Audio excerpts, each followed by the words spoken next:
match both of them, and it worked.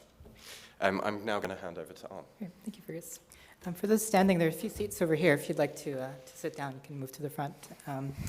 So Fergus showed some great digital diagrams, but also I think what was important is understanding that, so it's my role as a product manager for the platform Check, which was part of this, the Election Land project, was to make sure that I was in the room when the workflows were being designed as well. And so on the left you see a picture of John Keefe at the time at WNYC, and then designing, mapping out some of the workflows on whiteboards. But then also on the right, I was working with Chris Blow, our lead designer in Meedan, thinking about how we translate those workflows into user interfaces, and how do we, and some of the big questions we ask is, when we look at those workflows, when you look at the detail of these workflows, we'll often go through and start asking questions. It's like, which parts of the process can our tool augment? Which part of our process can we automate? And then which process can we add to? Where does the tool fit in within any given part of the workflow? So translating that into interfaces and experiences is the way to do that best is to be involved in as people are thinking about and mapping out that workflow. And then as you go from the whiteboard, you go to the digital diagrams, and then finally to kind of visual software and working software to test out and prototype. And so what was essential for us as we're thinking about translating the physical newsrooms and the newsroom workflows was making sure we had these feedback loops, and that as the project itself was iterating, we were also putting the software, putting the workflows in front of folks like Fergus, like Scott Klein from ProPublica and Ken Schwenke from ProPublica, to make sure that they were seeing the tool in action as well and giving feedback so we could adapt very quickly. So my role as a director of product, I was, in the interest of time, I'm going to skim through these questions, but people are often, what does a product manager do? Or what does someone do when we're thinking about products? So I'm just going to ask this question rhetorically and ask you to just think about your answer, because it also raises other questions. What is a product when it comes to the newsroom? But also, what is and then how does a product and what is a platform? And how do these things interface? So going back to this question of product, because we're talking about all these different tools and products, I like this definition. It's a working definition that I have, that a product is something. It could be physical or not. It could be a cup, or it could be Microsoft Word, or it could be a check where it serves a market need. And so it's a thing that someone can use. And so Mike goes on to explain the wide range, from chairs to office to other sorts of systems and processes. And a platform is also I think an important kind of software word here, because a platform connotes the possibility of adding to things. Like this desktop is a platform on which there are other products placed, and there's a notion of flexibility. And so when we think about Check and we think about evolving workflows and how, and I'll be talking about how Check works, we think about how we can build a platform on which there can be flexible operations. So director of product, and what does a product manager do? Historically, like within software design, people think about these kind of three kind of spheres of understanding, where the product manager sits right in the middle, not quite an expert in all of them, but has to make sure they understand how all of these work together. So you think about the user experiences, thinking about the technology. Is the technology sound? Is it stable? Does it work? And also with the business value of the tool. Does the tool support a sustainable business model? But I think working with Fergus, working with Scott, working with others on these projects, especially given that I don't have a necessary professional journalism background, is that there's this other circle that I think a product manager in thinking about how they work with journalists needs to understand is, what is the journalistic value? What is the journalistic impact? And so that's why it's really important to understand how this workflow works and what the endpoint is. Because if you can design a great tool that serves the business and is very sound and has great user experience metrics, but if it's not, doesn't have journalistic value, it's going to have less of an impact in this context.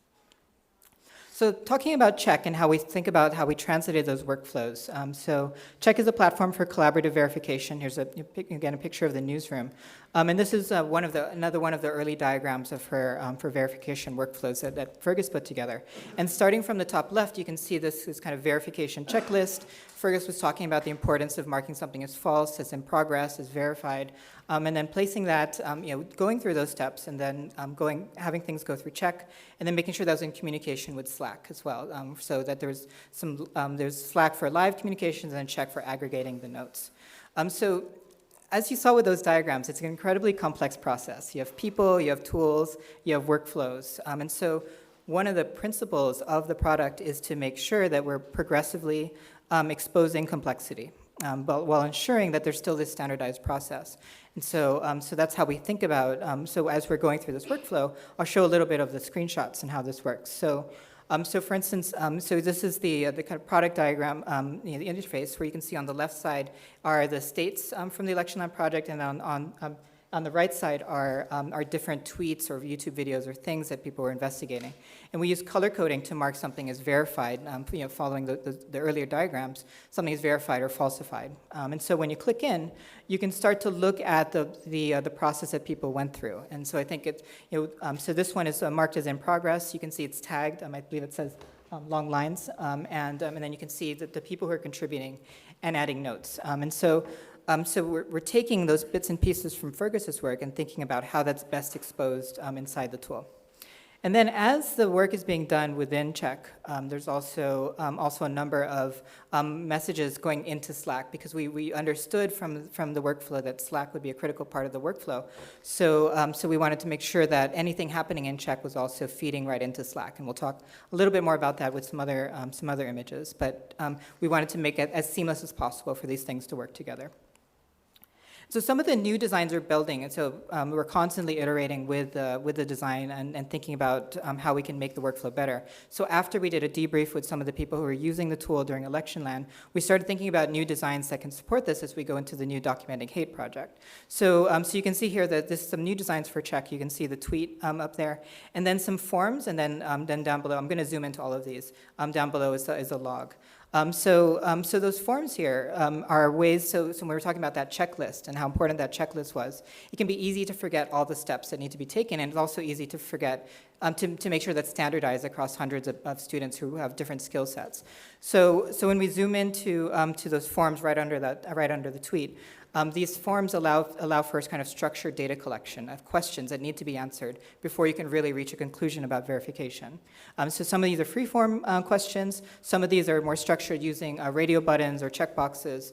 And the reason we have the wide variety is that sometimes you want to be able to collect data in a standardized way using checkboxes or radio buttons for deeper analysis later on. And that's something that we learned through this iterative process.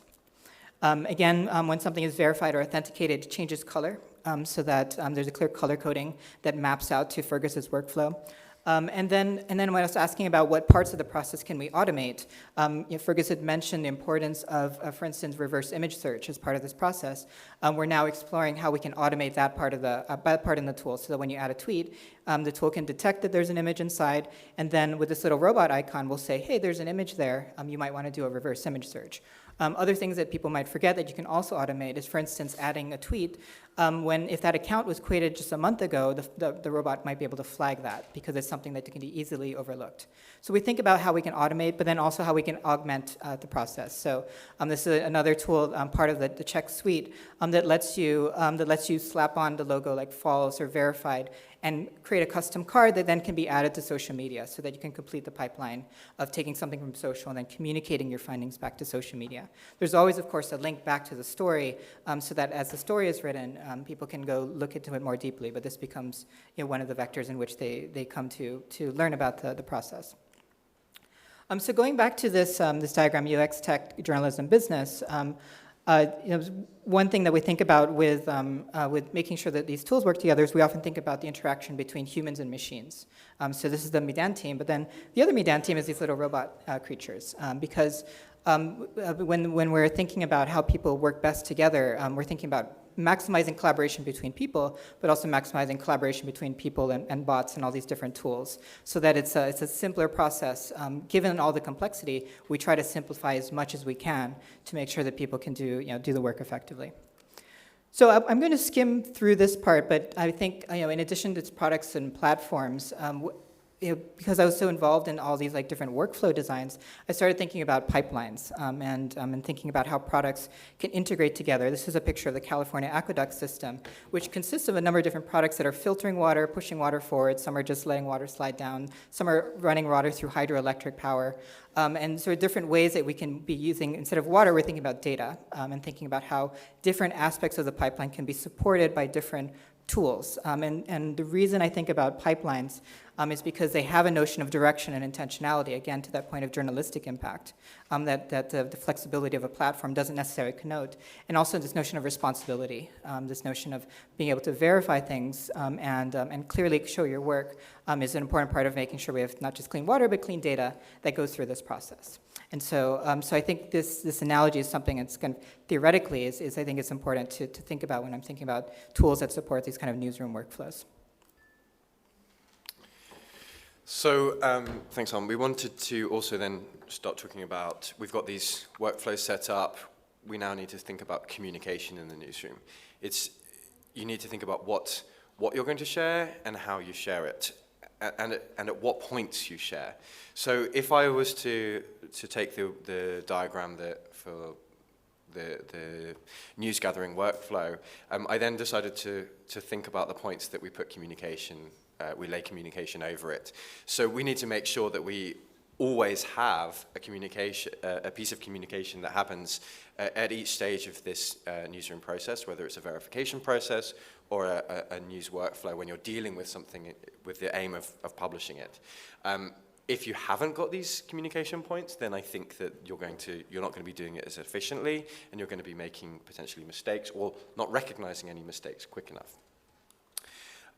So again, I'm just going to give you another example of from election land, but this is the first draft team who formed the elite feeders on election day, and we were physically located in New York, but one of the incredible things that we ended up doing was connecting with the 14 journalism schools that were not in New York, and we had them, they were in satellite newsrooms, but we needed to make them feel part of the process throughout the day. So we had a hangout in the corner of the room, and this is a photo from Alabama University. This is Jenny Sargent, who is in the screen. She was sitting on the desk in New York, and we also had a big screen in New York where I could just go up to at any point, and they could actually see the newsroom. So they felt connected at all points, and we were able to connect with them at all points. So we thought about communication, and I'm really happy that we did that because it actually worked. It was really effective on the day. The last piece about communication is really keep it simple. If you can pick up the phone, then do pick up the phone. If you have people who are sitting next to each other that need to sit next to each other, put them next to each other and make sure they stay next to each other. I work with newsrooms that sometimes seat people based on seniority. And actually that doesn't make sense when you should put people who need to communicate very quickly with each other next to each other rather than create this hierarchy of seating arrangements in order to be more effective. And never underestimate the need of the shouty-outy moment. So yes, there are all lots of digital tools that you can create, but actually as journalists we love to shout across newsrooms, and sometimes that's the quickest way of communicating something. It would be a very, very sad day when shouty-outy moments are gone from newsrooms. Another element of efficient newsroom workflows and creating these standards that you work to in order to be quick is the way that we work with digital sources. Now these are some quite old examples now, but they prove the point. So this was a shooting that happened in Oregon in the US, and people were sharing, as they do, information on social media. So this woman tweets, OMG, there's someone shooting on campus. And journalists are immediately starting to communicate with this person, wanting to speak to them. What can we realistically get from that person at that time? If someone is running for their life, probably not very much. What is the point in getting in there first, protectively? Not very much point, because actually, if I was in a dangerous situation, I would not think to go, oh, look, that person has just put in that request, and they put in the request very early. I'm going to take out my notebook and start writing the order that people submit these requests to me, and so that I can make sure that I return all of their messages when I'm safe. That doesn't work, and it makes us look insensitive, as you start to see underneath people saying, asking students to message you right now is pathetic. But we also know if we have these monitoring systems, if someone tweets something and they're in danger, we continue to follow them while they're in danger, and we can be passive about that. Students are running everywhere, holy God, is what they say, and then another person says, please stay safe and keep out of danger, only when you're safe and when if willing to speak, please let us know. They're going to let you know because they're tweeting everything. You've got to think about all of, there's a whole load of ethical things tied up with this, but if I'm messaging someone, what happens if their phone makes a sound and they're hiding? But also, is it an efficient way to do work? So this is the same story, and I wanted to just show you some tweets that were, I can't read it on the screen, but hi, I'm an editor with Green News. We hope you're safe. Can we contact you to find out more about what's happening? Another tweet. Hi, I'm another person with Green News. Can you follow me to DM if you're in a safe spot? And yet another. Are you okay? I work with Green News. If you can follow me, I would love to talk to you. Please stay safe. But wait, I'm with Red News. Can you DM me when you're safe? Hi, this is Red News. Are you able to provide more information? Hi, I'm with Red News, but in New York. Can you DM me? Hi, this is Jennifer from Blue. Are you okay? I'm a producer for Blue News. Any way you can follow? Can you call me? I'm with Blue News. Follow me back. So what we have here are at least 3 different people from at least 3 different news organizations messaging the same person, asking to speak to them. If I'm in danger, it's very unlikely that I'm going to speak to one person, let alone 3 people. But also, this is incredibly inefficient news gathering. What we should really be doing is start to consolidate this work and make sure that everyone knows, because of those communication points, that who's doing what. Because if you do this, it doesn't work. She says, and if you're a reporter looking for a story, read these next words carefully. I am not interested. So messaging people multiple times does not work. So coordinate your operation. Read other people's comments. If you can see this information, if someone has said, I can't talk, or, yeah, here's my phone number, look to see if they've responded to that, if they've given that information in a previous comment or in a previous response to a journalist. Has someone else already got the answer that you're looking for, or can you get the information in another way rather than communicating with someone that you can't realistically get anything from at this time? I don't want to get too much into permissions, but you can be efficient in the way that you seek permission as well. So you can write a very quick tweet saying, you know, I work for this company, can we use your video, we'll give you credit. But does it give you all of the content that you need? Does it give you all of the access that you need?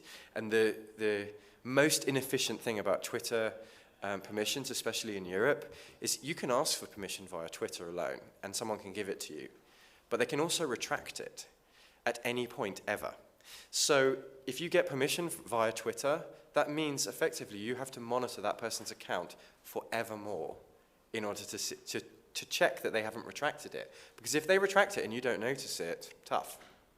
So it's less efficient to do that than to take a couple more minutes to ask for permission more effectively. I've got a couple of examples of how people do that. So people take, you know, you don't have to tweet with just 140 characters, you can get everything in there.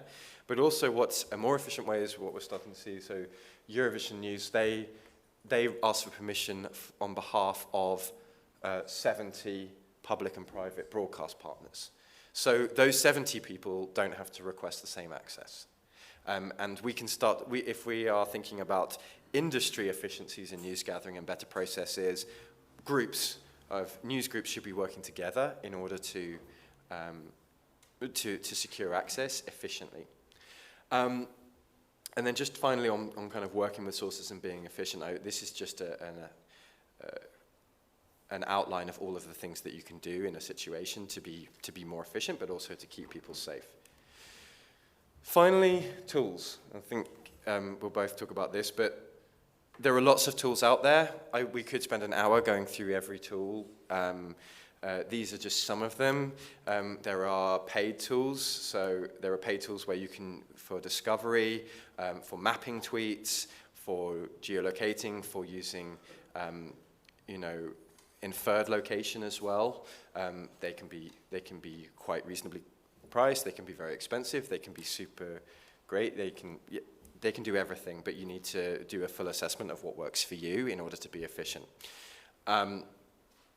There are also tools that tell you news that is breaking before you know it breaks, or using algorithms. There are also tools that the platforms provide, like Facebook Signal from Facebook and Google Trends. You know, some of them are not particularly great, but if you can fit them into your workflow and use them for the bits that they do well, then that will help you.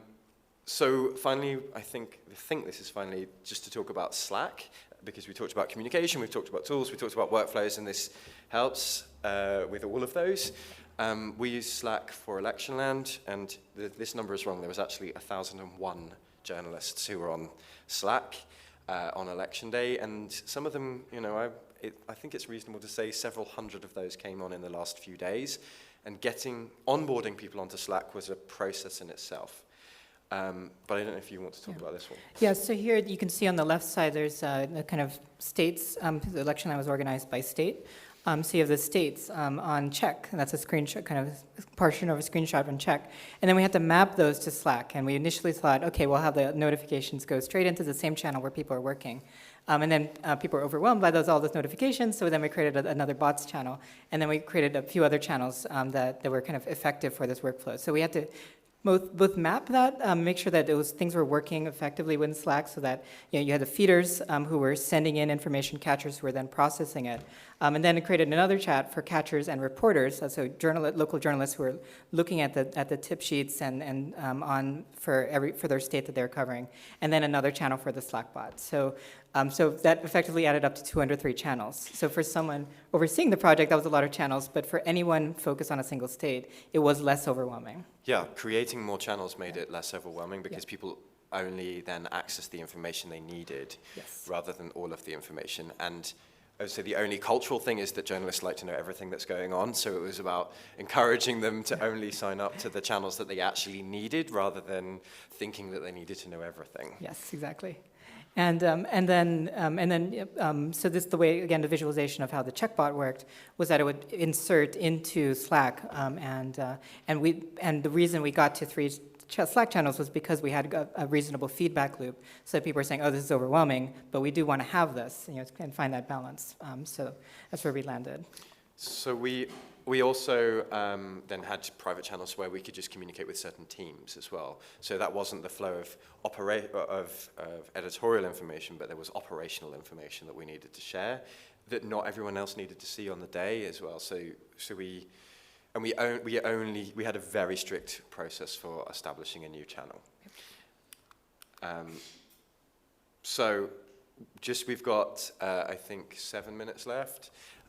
We just wanted to get some thoughts from the room around, and maybe Anne can kick off actually on the kind of build it versus pay for it question.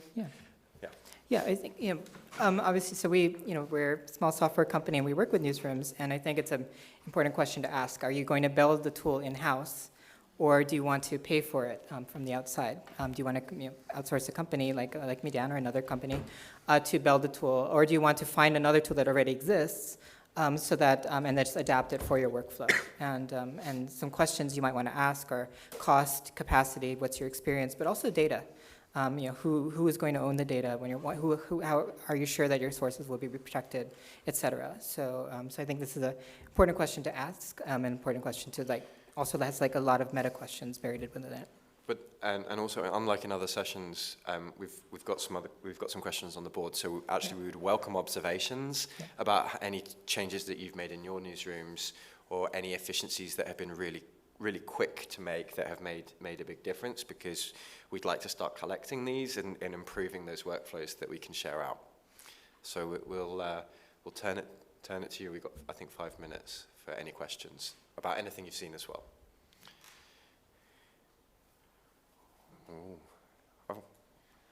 Just wait for the microphone. Yeah. You made the really good point that during the verification process, journalists should keep working on the story. But obviously, when you're under so much time pressure, sometimes you think it's not in your interest to waste time if the story is not going to be verified and you can't run it. You might be doing other things, you might be looking for other stories, you might be talking to your editor about ideas. So is it really worthwhile to keep working on a story when you don't know whether you're going to be able to use it or not? So from a workflow point of view, one of the main reasons why I wanted to show all of those communication points is that people who typically work in social news gathering that I've seen have worked in this thing, and they've got so far working on something that either can't be used because there's no room in a bulletin, or there's no room, there's no one to push it to the website, or there's no one to do the additional work on it. That's why the other point about sitting if you're the person and you need to be sitting next to the person that makes that decision, if they know what you're doing, if they glance over at your screen and see what you're working on, that's a way for them to go, that is really worth us doing. If you send them a note going, oh, here's a link to something that I think is really good, they may go, oh, I don't have time to look at this now. Whereas if you can just go, here's my screen, look at this is amazing, I think we need to devote some resources to this, you can be the most junior person in the newsroom and make that point if you can show it. So I don't think anyone should be wasting their time, and I think that comes down to communication. In terms of waiting for the verification process, if it's not verified, you can't use it. It doesn't matter how long you have to wait. Yeah, I think the non-hierarchical organisation is a really good idea. The non-hierarchical... Organisation of newsrooms, basically. I do think a lot of time is wasted. Oh, sorry, it's just a comment. I think a lot of time is wasted by editors closing the door of their office to have gossip sessions. Sorry, that was just an informal comment. I think if people start to do this, and because we've now done it, and we were able to make changes so quickly, we were able to see how the changes happened. I mean, on the day that we ran the Election Land project, we met every 2 hours at the senior team in order to work out what changes need to be made, and then within each team, we worked out how to implement them in a few minutes, and then we pushed that out. So. And then the next 2 hours, on every single occasion, the problem had been solved at the next meeting that happened in 2 hours. So I do think that communication is a cliche, but communication is important. It's critical. And thinking about the tools that will facilitate that, right? Because some people might be timid in a physical space. And so, one of the ways we think about that is how can you encourage a culture of that through through digital spaces too, especially when we're thinking about how distributed the Election Land project was. Obviously, there was the physical newsroom, but there are a dozen other newsrooms around the country also thinking about things. So how can you facilitate simple communication so that the most junior person in the room feels comfortable, but also has a means to do that? So. Any other questions or observations, or is people just want to go for a drink on a Saturday night, which is also fine as well? After looking at the big workflow diagrams, how do you all feel about the processes? I'm curious how all the different workflows and processes, how you translate that into, what are the takeaways that you all have from looking through all this? Or does anyone see that this not working in your newsroom? Is this pie in the sky stuff? Is this stuff something that you could never implement? I'd be really interested. If we ask questions enough, people will eventually want to speak. The fact I found really interesting that news are moving faster and faster in the last years. So the tips, the ideas to make the news creation process faster, to be on time with the things that happen. It's interesting, and I wanted to ask, it's probably a little vague, but yeah. Do you think the systems that you showed could be applied both to a physical newsroom and to the extended newsroom that is maybe placed in multiple spaces, and maybe people working from home? Do you think the same tool works for both? That's a really interesting question, and actually something that we are trying to explore. That's definitely something that's come out of this, the fact that there is no replacement for physically sitting next to each other yet, and you can't have an efficient workflow digitally. Right, but But at the same time, recognizing that sometimes newsrooms, the newsroom is not even in a room anymore, right? It's very distributed. So that's the kind of philosophy we try to bring to the tools that we build, is to facilitate that when the physical co-location is not possible. How can you create simulations of that or find some of the benefits? Because people naturally will need to be everywhere, and so in what way can a tool provide, and what we try to do with Check, where Slack is such a busy medium, how can Check be kind of this oasis for notes and collecting notes, so that it can be, so people in 3 different continents can collaborate effectively across languages and time zones. And I think that's the ambition. We're not quite there, but it's something that I think is going to be increasingly necessary. And to your point also about moving faster and faster, I think there's also analogies from other professions that I think we could draw from. I think jet pilots have incredible complex tasks that they need to do, manage a plane. And what they rely on a lot is checklists, and so there's ways to standardize a process so that it moves quickly, but you're not missing important steps. And when we're looking at these diagrams, it's extremely complex, but we want to make sure that people are always following those steps, regardless of where they are. So. And I think if we start to apply this analysis and we start to really map it out, and I feel that this is the start of that process.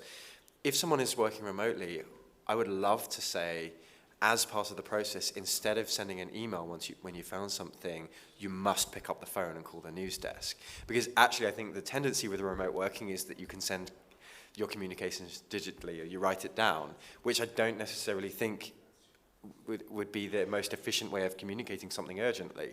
And if there is something urgent, pick up the phone, and that might be the only time you do it. But even drawing that distinction might be one way of improving the process.